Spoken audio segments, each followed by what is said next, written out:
Hi everybody, it's Mark Shelsh here. This is the Mark Art Show coming to you from Galeria de las Islas in Metro Manila, Philippines. And I'm standing in front of two paintings by Jonas de la Cruz. They are really very interesting paintings. I like these paintings. I like them because they're a little bit complicated and there's some thought in it and there's a story going on here. And I like that. You know, I'm big on stories. And this painting on our right, this is a painting, it's not the wall. This is a white painting by Henri Etive, and it's highly textured. It doesn't come out in the film because it just goes white. But it's highly textured, very nice, very interesting. I like white paintings, and I like this one, okay? Okay, guys, yesterday I talked about knowing your art market, the locality that you're in, understanding the city, province, area, state, whatever it is that you're in, and understanding what the market's all about. We really need to know our market. If we know our market, we know what we can sell into that market. Hence, marquee prices, which is for your best paintings, and then you have other price points as you go down so that you meet all the needs within an art market. So we talked about that, and I wrote a blog about it as well. So today I want to talk about the second most important part about this selling process, and that is knowing your product. Now, I know a lot of artists, when I say know your product, they go all funny and say, well, what? It's a painting, Mark. What is there to know? Well, you know, and then one artist said to me, do you want me to know the chemical makeup of paint? Or do you want me to know how the canvas was weaved and what wood they used to make the frame and all this kind of thing? And I said, no, I want to know about the product. I want to know about the painting. And they kind of look at me really like I'm talking about something that artists shouldn't do. Like I'm committing a sin. Now you think about this, guys.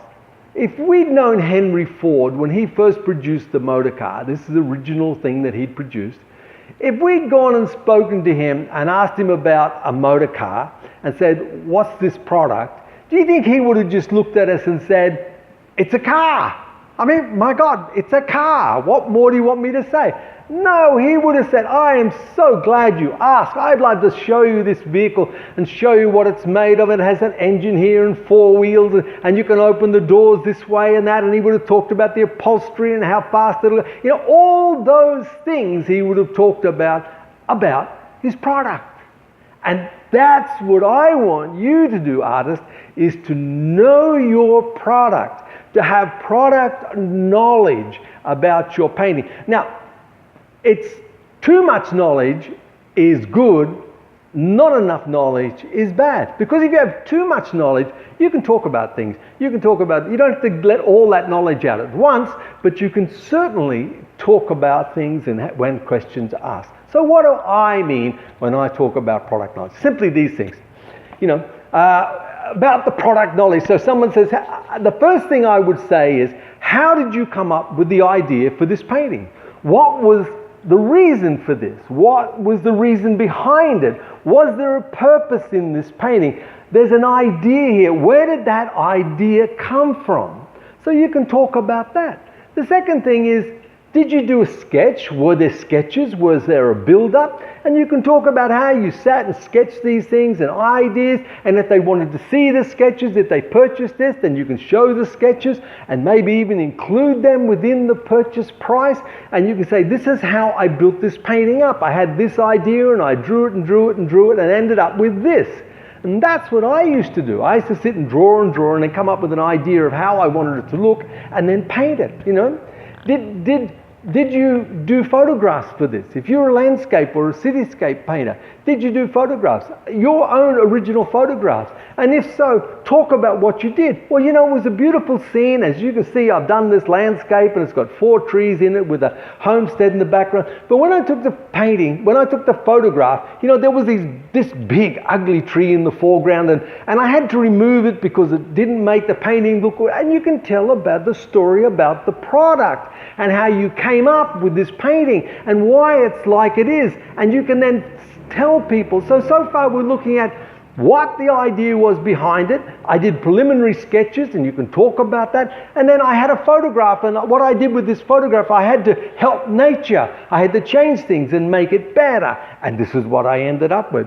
You can talk about your color choices. Why did you choose these colors? Did you want to have a warm palette? Was that what you were looking for? Or were you looking for a cold palette with cold colors?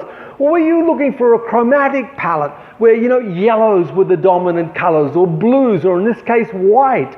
It's a product, and you can talk about all these things, and it makes it so much more interesting than saying, this is a painting. Yeah, I did it. You've got to have some more to give. So talk about that. Talk about the color schemes, why you chose these colors, why we had to have this soft red at the top, or why this white, not a different white. As you know, as an artist, there's many different whites. Whites aren't whites. And you can talk about this, and this becomes knowledge of your product. Okay, what are your influences? What was the influence behind the painting? As you've seen with my photographs, I did lots of series. So I get influenced by a song. I was influenced by that song, My Gypsy Wife.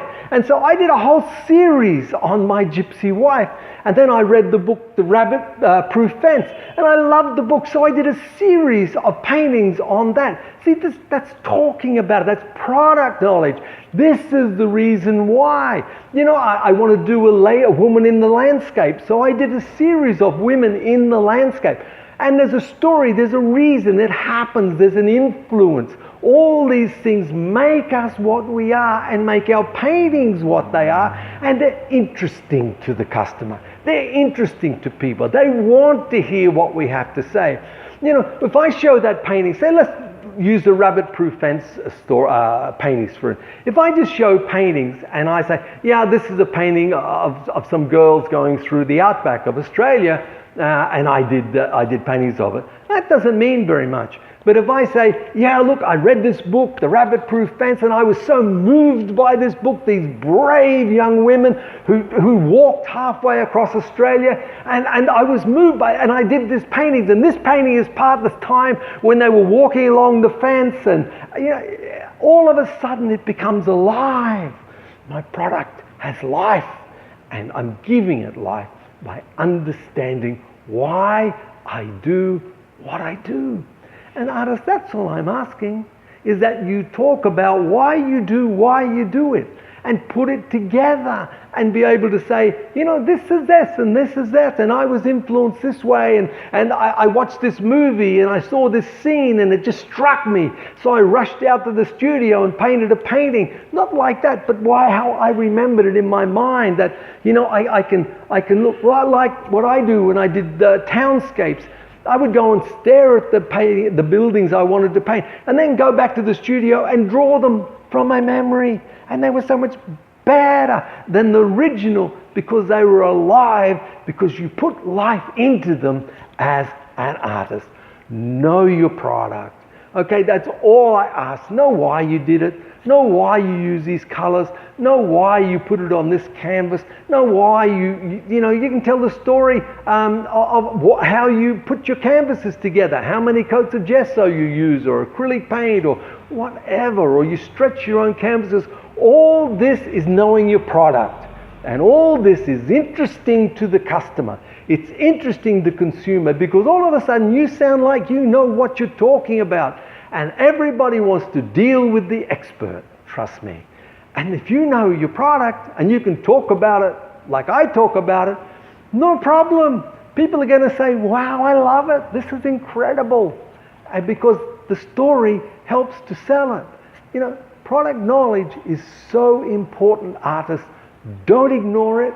It will save you and get you sales when things are tough. And other artists are just standing there shuffling their feet, and people ask them, what's it about?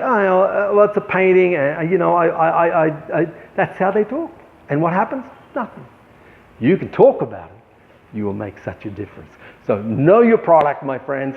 Learn about what you do. Reason out why you do it. Learn it, understand it, so you can communicate it to your customer.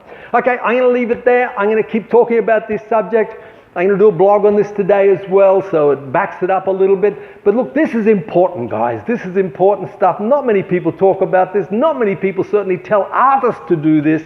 And that's what we want to do, is help you to be better at not just being an artist, but selling your work, and help you to be a better person so you can make a difference on this planet. Okay, I'm going to talk to you tomorrow. I look forward to the day when you come and visit me here in the Philippines, in Galeria de las Islas, and talk about art. And don't forget to reach out, touch people. There's hurting people out there. They need love, care, and they need encouragement, and they need somebody to inspire them to do great things.